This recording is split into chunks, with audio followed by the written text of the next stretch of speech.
Hang on a second. There we go. Welcome back to In the Red Corner podcast with me, Ross. I hope everyone's well. Tonight, I'm honoured to have on the king of bare knuckle. 33 fights, or is it 6 times world champion? Unbelievable what he's done with this sport. And now he's over in the BKFC to see what he can do on this side of things, which I'm sure he's going to do great things. But I'm sure he'll go into that a bit more himself. But enough of me waffling on, is it? Who we got there? Greetings, everyone. Greetings, Ike. How we doing? Let's bring him in. Jimmy the King Sweeney. Yes, Jimmy, how are you doing? All right, mate. You good? I'm all good, my man. Thank you. No We were just talking off camera before there, and I think we met in Marbella, which was just an unbelievable show, wasn't it?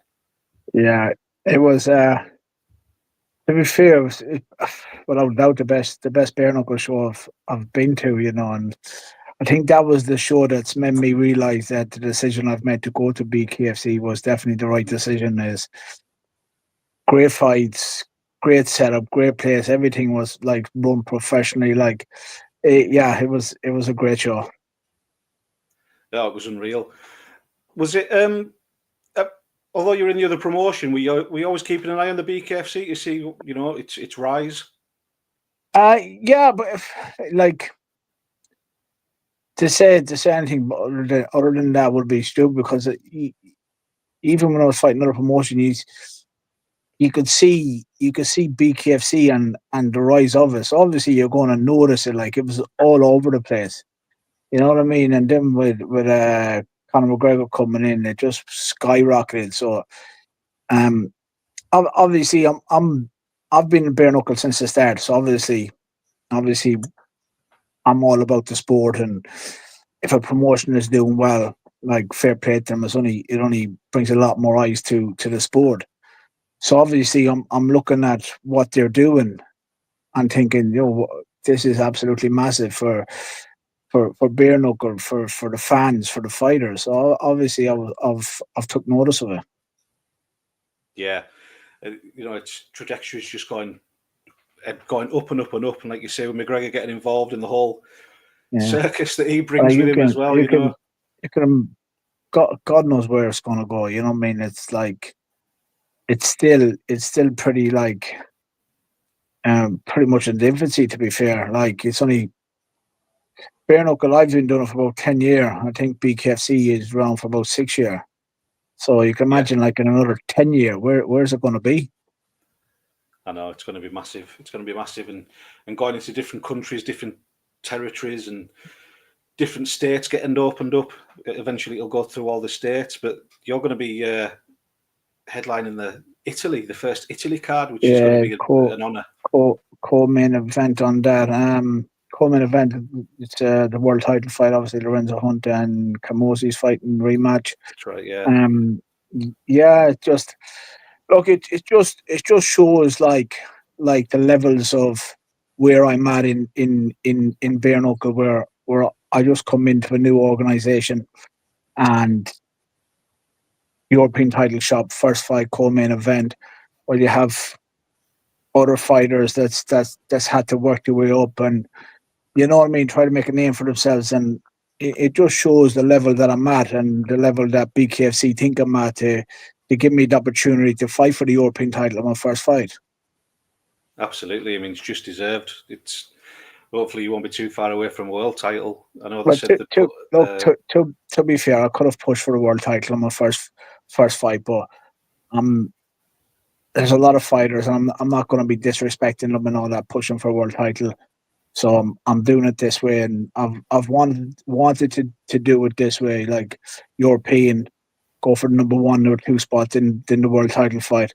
So I've got like a 3-fight plan. Obviously starts off at Rico, and obviously I've got to win them, but in my head I've got this 3-fight plan, and I can't see anyone stopping me from achieving what I want in this sport. Yeah. Obviously, you fought Rico twice before. This is the trilogy fight. Yeah. You're quite good friends. You were sitting in Italy and things. You were eating together at the press conference, or just after the press conference in the nightclub and things. And how do right, let's try and get this word right. Departmentalize, your friendship, and that you're going to go and smash each other's faces in. It's just a business to me. You know what I mean? I don't have to go in and hate people or like people, or you know what I mean. Me and Rico are good friends, but at the end of the day, it's just a business. You know what I mean? And unfortunately, he's in my way of achieving my goals. And once that bell goes, I'm in there to knock him out. Like I've said that to him. You know what I mean? I'm going to tell it straight. I'm in there to knock him out. And once the fight's over, I'll go back to being his mate again. But it's just business, Like people get too much. Think too much of this like it's real life shit. It's not. It's a sport and it's a business, and you got to think of it that way. Yeah, it's interesting, Like I love the fighter's mindset, and that's one of the reasons why I started doing this podcast, to talk to people about the fighter's mindset and things like that, and the fact that you can kind of separate them both of a friendship and business as well. It's good. Yeah. The fight kind of sold itself, really, didn't it? As well. Obviously, you've had the 2 fights, and now you're over in the BKFC. Yeah. Obviously, with to be fair, with me coming in to the BKFC, I've said, look, I want to be on the big shows. I want to be in America. I didn't know if BKFC Italy was happening at the time, so I wanted to be in America. I wanted the big shows. I wanted to fight the Americans. I didn't come over to fight lads that I could have fought when I was in the UK. You know what I mean? I've literally no interest in it.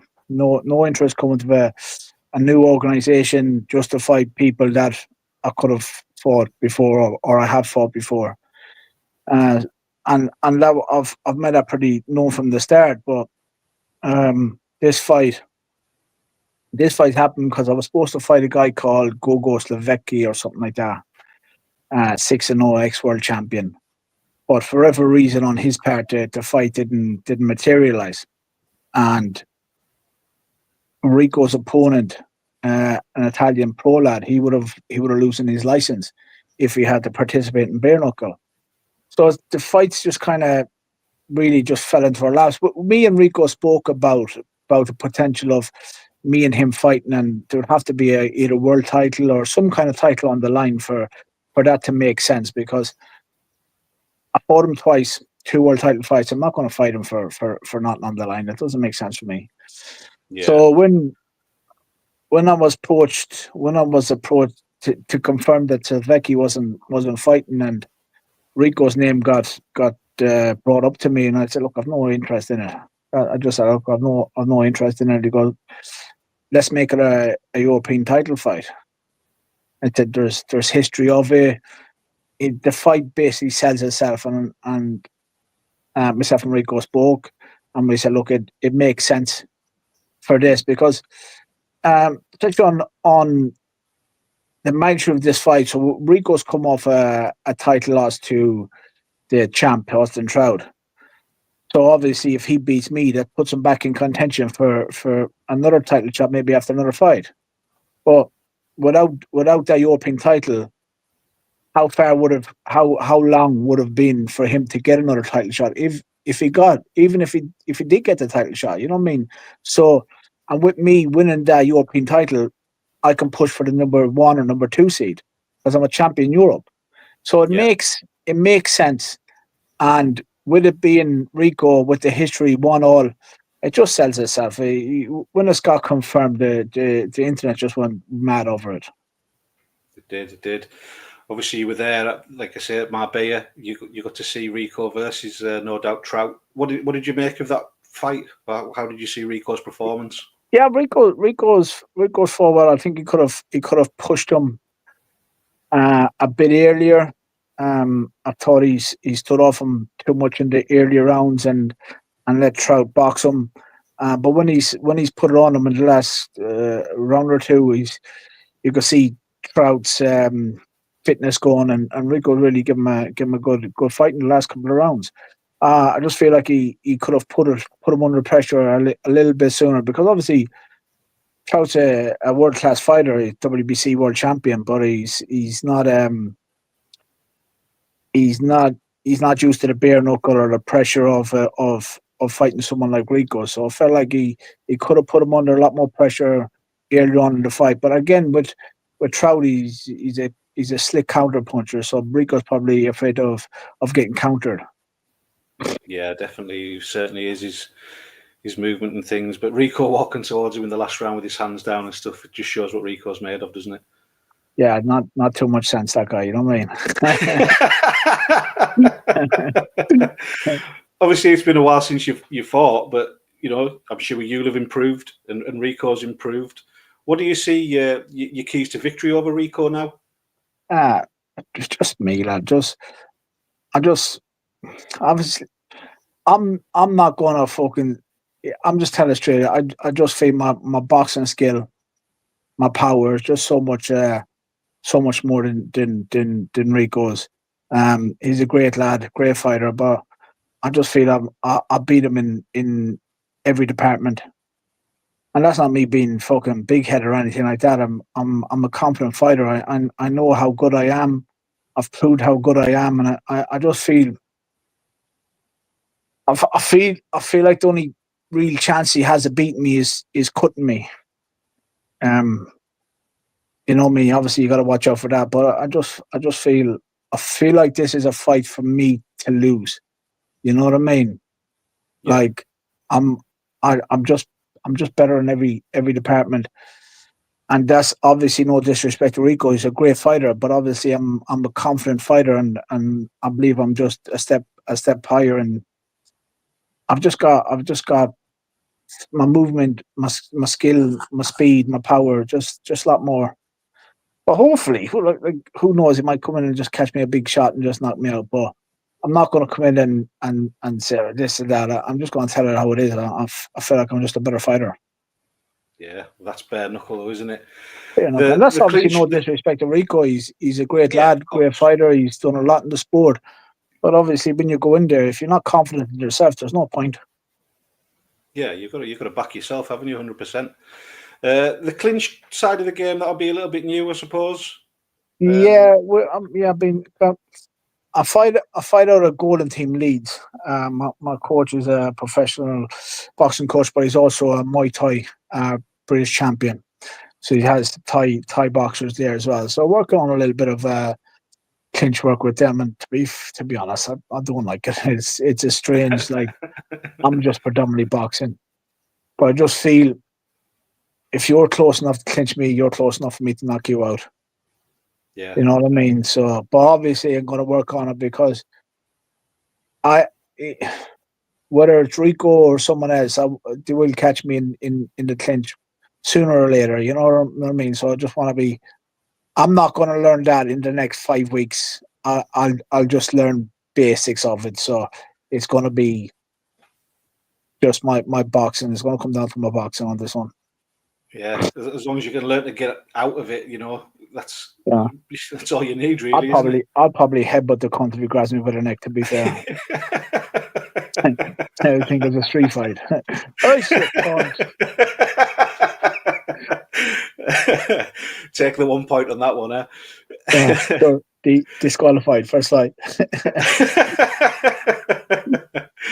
The ring as well. That'll be something different for you, but I think I love the ring in the BKFC. It's built for movement and built. There's no corners to get in and out of. It's built for action. It's even a smaller ring. I think it's just made for me. It's made for my style.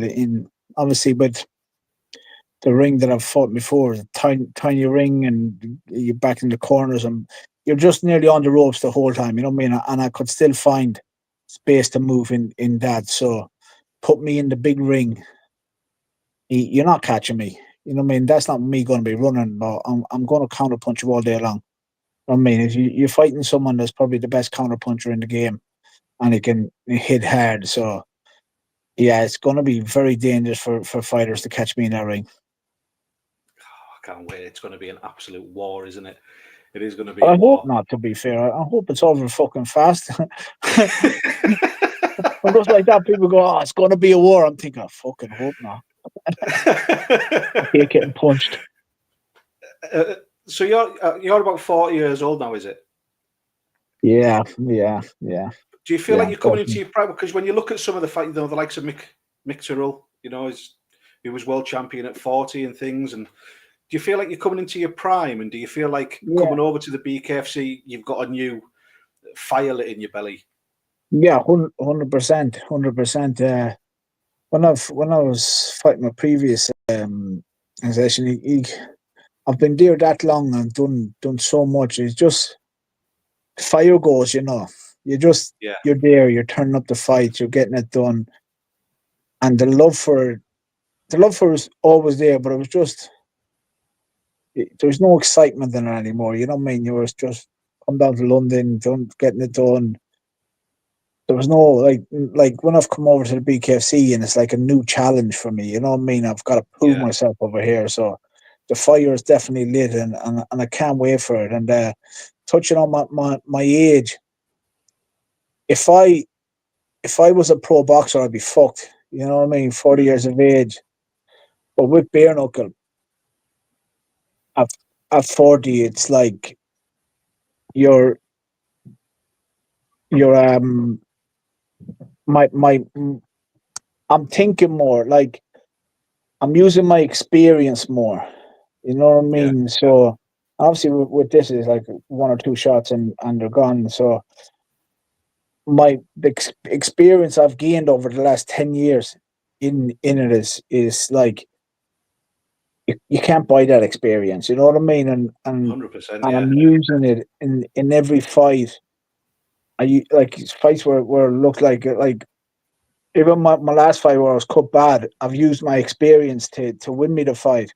So me being 40, I'm probably the freshest I've been in a long time. And as I said, with that experience, obviously when you get older, you can, if you don't have the experience or you're not smart enough to fight, like some of the kids will be in there now and they'll be a lot faster and maybe bigger hitters than me, but they don't have that experience. They can't move around the ring like I can. The same with Mick. You just pick these things up as you go on, as you get older. And in bare knuckle, it's when you go all 40, that's not old.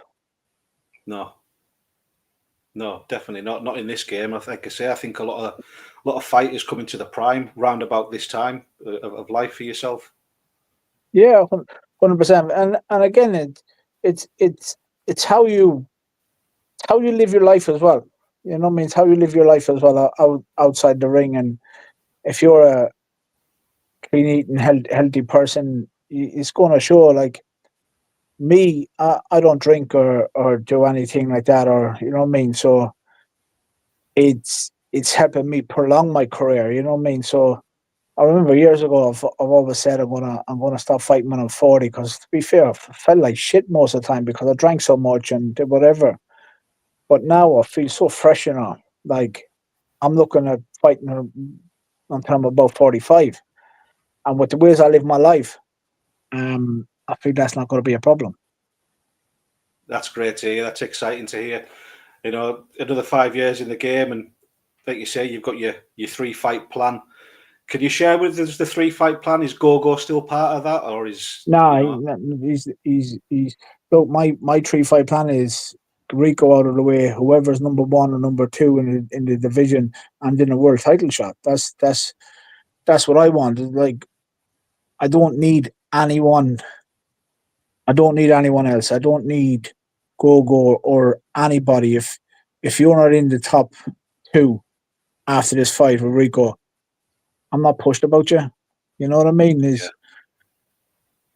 As I said, I'm 40. I've been in the game 10 years. I'm 6-time world champion.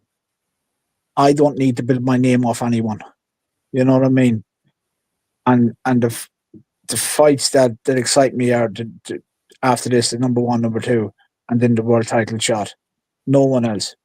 Like, and that's no disrespect to anyone else. Or I'm not looking past the Rico fight because obviously that's the cast of it. That's the first fight and to get me on my journey. So I'm putting everything into that. But yeah, that's the 3-fight plan. So win the European title, 1-2, win the world title, fucking relinquish the European, because I'm not going to be coming back European title shots after winning the world title. You know what I mean? So probably just give that up. To be fair. Yeah. Being stateside, is that something that you've got your eye on in the future? Then going Yeah, fighting over there. I'm just with my career and how it is now. I've done the UK. I probably won't fight in the UK again unless I'm world champion. I want to fight back in where most of my fans can come see it. But I just call me Mr. International. You know what I mean? I don't Mr. have to fight Worldwide. I don't have to fight. I've done the UK. And that's obviously I've done 10 years here. I don't have to be fighting on the UK shows. So it's just going to be Italy, and hopefully America, and anywhere else out foreign. But I think I'm pretty done with the UK. To be fair, Yeah. them other fighters can have the UK platform. I'm good. Yeah. I mean, we'd all love to see, and I know you mentioned on another podcast as well that, you know, if it ever went to BKFC Ireland, that would be 100% you there. Oh yeah, I'm on that. Look, we just need to get it there, and whether it be probably be next year, to be fair, but which is good for me because obviously after the world title shot, get that world title and defend it back home in Ireland, that'll be absolutely massive for me. That'll be the height of my bare knuckle career, to be fair, to bring a world title fight back home to Ireland. Be unreal, wouldn't it? Especially like Croke Park or something that's sold out and just a chance. Yeah. And obviously with Conor being involved in it now, you will sell out, like, you know what I mean? You definitely will sell it out. Do you do like visualization and, you know, meditation, all that kind of stuff now? No, meditation not really, but visualize, yeah, of every training session, you know what I mean? Everything, or I'm just away in the world of my own, and if I'm on a treadmill, I'm just thinking about this fight coming up, the one after that, world title fight. You know what I mean? So I'm envisioning it, I'm seeing it. So it's in my head. I'm world champion already in my head. You know what I mean? I just have to go out now and just put it into effect and get it. Brilliant. Do you train for a specific opponent, or do you just concentrate on what you do? I just obviously now with, because I'm fighting Rico and I know him. I started sparring with Nav Mansour. He's a former English champion, pro lad, very good lad as well. He's fighting on the same card. So obviously I'm going to stick with sparring him. He's a tall lad, rangy, bit like Rico. So yeah. So obviously I'm going to use him, but obviously with different fighters, like with Trout, I'll have to use someone else, and so you kind of have to spar and work on like things that they're going to do, like, you know what I mean, or their stance and their style and stuff like that. Yeah. I normally wrap the podcast up with this question, but before I ask the last question, have you got any shouts out to your gyms, teammates, coaches, sponsors that you want to give a shout out to? Yeah. There's a shitload of them, so I'll try to think of a few of them. Gamble HQ, Celtic Wellness, Tudor Group, Gabriel and Spirits, Ginger Cafe, McLaughlin Solicitors. Mate, there's a few.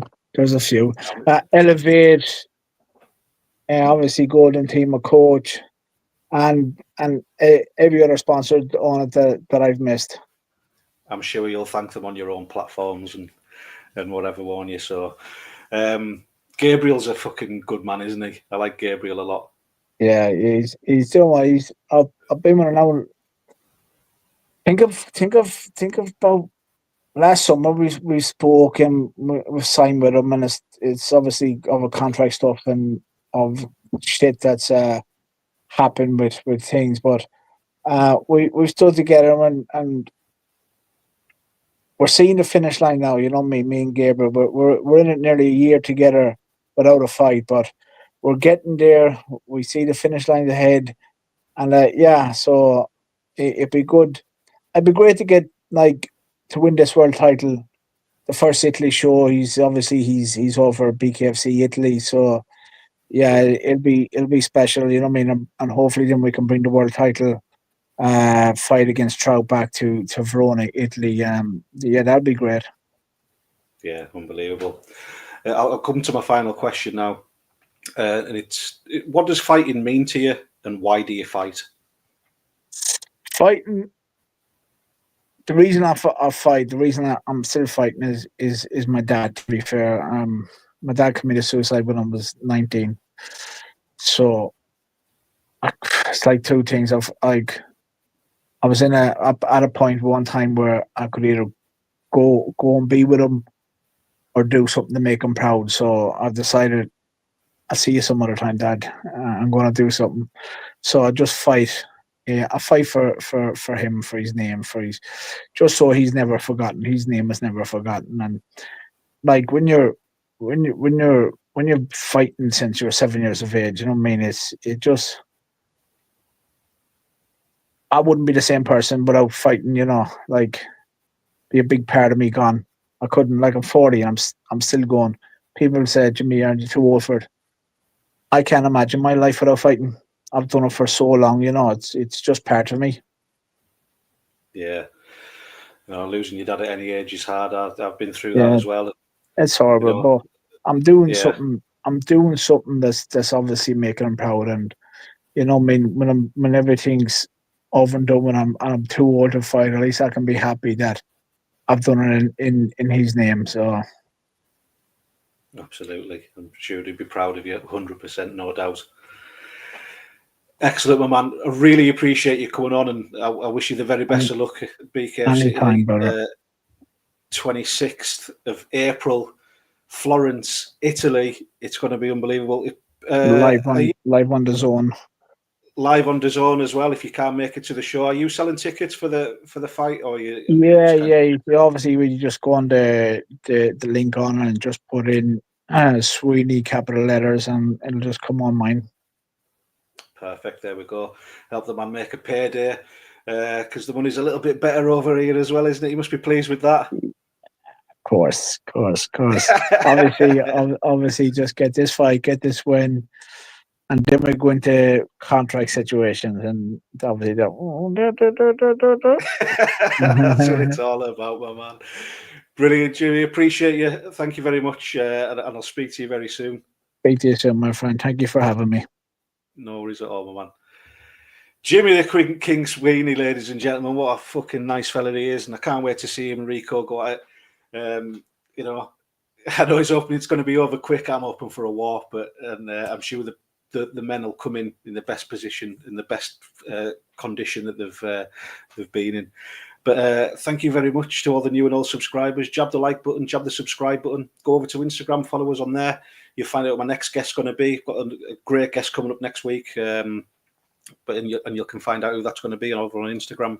So thank you very much, everyone, and I'll speak to you later.